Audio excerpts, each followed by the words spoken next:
Hi Capricorn, welcome back to the Astrology 33 channel. This is your July 2022 love reading. Thanks to those of you who liked, viewed, shared, and subscribed to the channel. I appreciate all of that. And for those of you new to the channel, as far as what we have in front of us, it's what I call the Bridging the Gap spread. And the way it works is a look at the past energies, present energies, and future energies between you and the main love interest. Once we get through all that, we'll actually pull some oracle cards for some additional insight. That's where the Bridging the Gap dynamic comes into play. And as far as the decks being used, on the left, we have the Lover's Path Tarot. On the right, we have the Cosmic Tarot. And also keep in mind it's a general reading, so I'm going to be referring to the cards on the left as your energy and the cards on the right as the other person's. If you feel like it's the other way around in your situation, then definitely trust that. Alright, so with all that out of the way, we'll get started. Past energy on your side, we have the Three of Staves. So this is actually an Aries energy here. It's the equivalent of the Three of Wands in traditional tarot. And it could just be saying that for some of you might have felt like you put in some work toward the connection and you might have felt like it was their turn to reciprocate in some way. Could just be saying that you might have had some patience as well, meaning that, you might have been working on your own life and just waiting for the rewards of previous work to come in for you. So yeah, for example, we see three wands already present there, right? So you could have just been thinking to yourself, all right, I already have my three. Now I'll just wait for someone to come along and bring that fourth wand, right? Because if we think about the Four of Wands, it usually points to expansion, stability. So that could have been the energy guides running in the past. All right, past energy on their side, we have the Five of Pentacles, Taurus energy, Prince of Wands, which in this deck is Leo energy, but normally it would be the equivalent of the Knight of Wands, Sagittarius energy. And we have the Ace of Pentacles. So what I feel like this is saying for the majority of you is that I feel like this person was in a previous situation that they weren't happy with. And I feel like this is saying that they did break free of it. And due to that, they were getting ready for a fresh start in some way. So for some of you, you might have had some awareness about this, so that might have been why you were keeping your distance as well. You might have had some awareness that, okay, maybe you're interested in them, but you knew, hey, they're in another connection. I'm going to just keep my distance for the time being, right? You might have even known that it wasn't going well either, but you were just probably thinking to yourself, all right, let me just wait till they're clear of that before I move toward them, one of those situations. All right, present energy on your side, we have balance. So this is the equivalent of the Temperance card in traditional tarot. And could just be saying that this is how you feel within the connection, right? Especially if now you know, okay, they did clear themselves from that previous connection, so now you feel like you are able to give to the connection and not have to worry about that third party dynamic or anything. So I feel like that's what this could be saying for you. And then for some of you, this could be saying that maybe this might have happened around the time of that Sagittarius full moon that we had recently, even that this is a Sagittarius energy.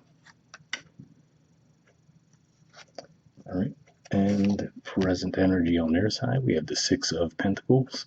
So more Taurus energy here, but we see the contrast, right? From the Five of Pentacles to the Six, they look a lot more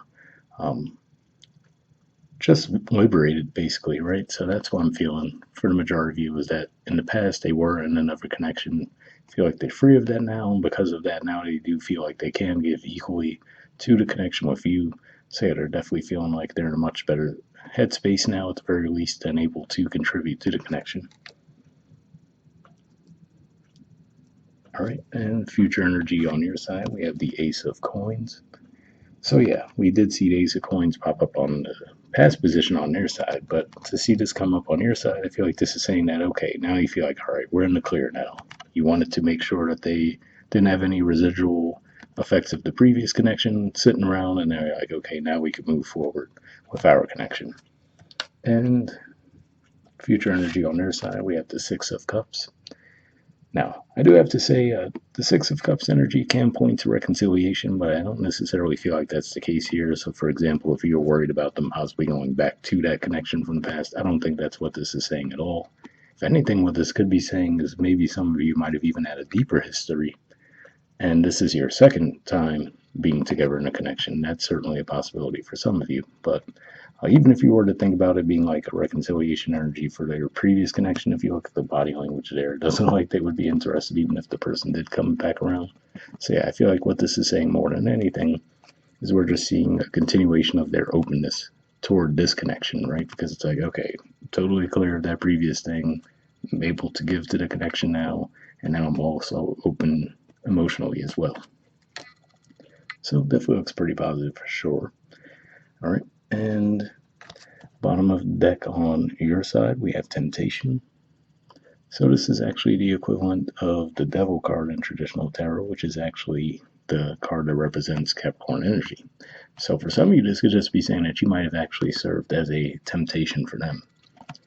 Like I said, if they were already in a connection that they weren't necessarily happy with, right, and maybe they started talking with you and maybe started to realize, you know what, maybe I'd be better off being elsewhere. If that's the case, again, I don't feel like there was a true third party dynamic there. I feel like you guys were keeping your distance and letting them clear that on their own. So I will say that. But yeah, looks like at the very least that while they were still in that previous connection, they might have had their eye on you.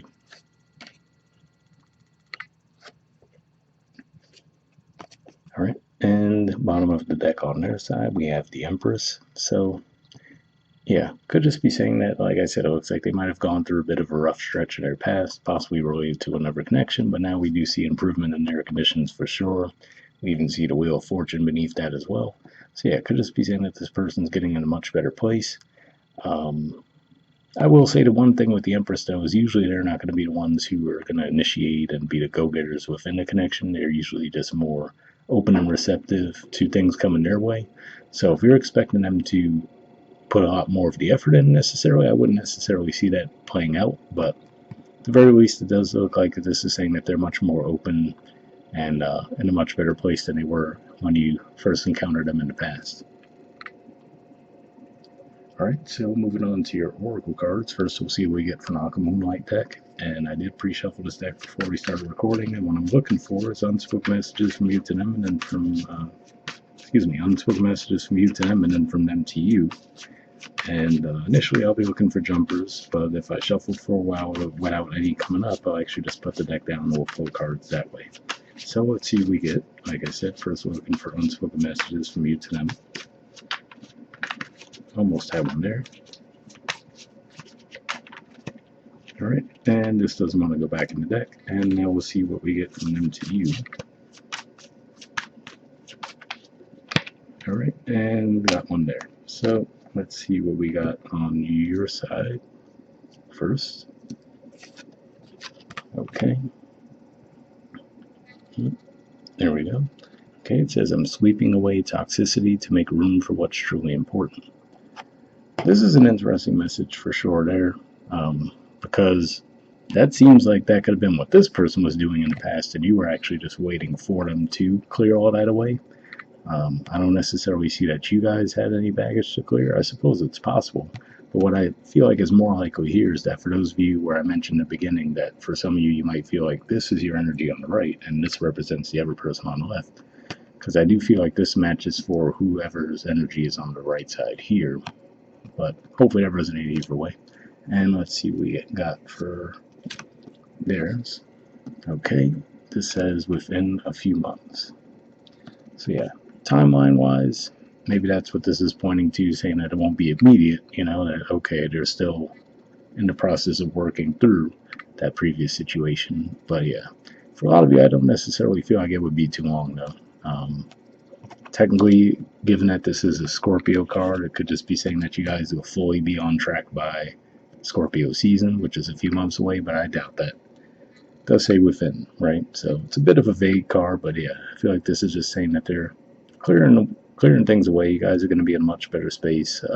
Possibly, if not already, at least that when July starts, you'll probably feel a pretty positive shift compared to them working through things in the past. Alright, and lastly, we'll pull a card from the Wisdom of the Oracle deck. And same situation as far as I pre-shuffle this deck as well, but here we're just going to be looking for one card with general advice to wrap the reading up with. So let's see what we get.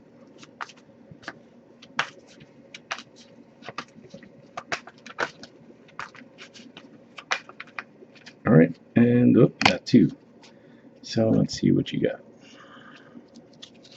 Alright, we have Poised. There's the artwork, and the number is 48. And we have Never Ending Story. There's the artwork there, and 37. Alright, so we'll take a look at the poised one first, and then we'll read the never-ending story. Interesting, just seeing the never-ending story wording makes me think of what I was saying, that for some of you, this could actually represent that this might be your second go-round with this person, and maybe it's just been a long time, they were in another connection since then, but yeah. I still feel like that's for a small group of you, but that did stick out to me. Alright, let's see what we have for poised. Okay, the relationship message says when you're confident and happy in your own skin, you are ready for deeper, more intimate relationships. You have nothing to prove right now. You are completely yourself and can handle anything. Love, friendships, and harmonious new connections are all present now or are coming in. You're ready to give and receive from heart. This is a beautiful place to be. So yeah, confident and happy in your own skin, that definitely seems to be an energy you guys were embracing in the past and even the present. So I can see where that ties in there. And for this person, I certainly don't think that they were there in the past, but it looks like they're getting there for sure as well. All right, and then let's see what the never-ending story one says.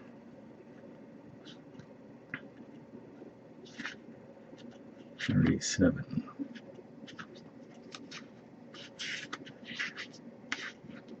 Okay, the relationship message there says sometimes your heart enters into a contract with another that results in pain, not because of abuse or neglect, but for other more complex reasons. Shame, fear of intimacy, and low self-esteem are the greatest challenges to the success of a relationship. Consider how valuable this knowledge is, however. Right now, you have an opportunity for important healing, but you must reflect on the stories you weave about love, connection, abandonment, rejection, and loneliness. Not only do you need to begin a new story, you need to forgive yourself for telling yourself the old ones. Have compassion for the part of you that believes all those narratives. None of them were ever true anyway. So yeah, definitely interesting to see those two cards come out, because that does make me think that probably for a bigger percentage of you than normal, some of you would relate more to the right energy, and then you would view the left energy as the other person's. But either way, this card definitely seems to go with the energy on the right, if that's more your story, whereas this one seems to fit more for the left side. So either way, regardless of where you fit in the story, hopefully this resonated with you guys. We'll wrap up there, and I'll see you all next month. All right, bye.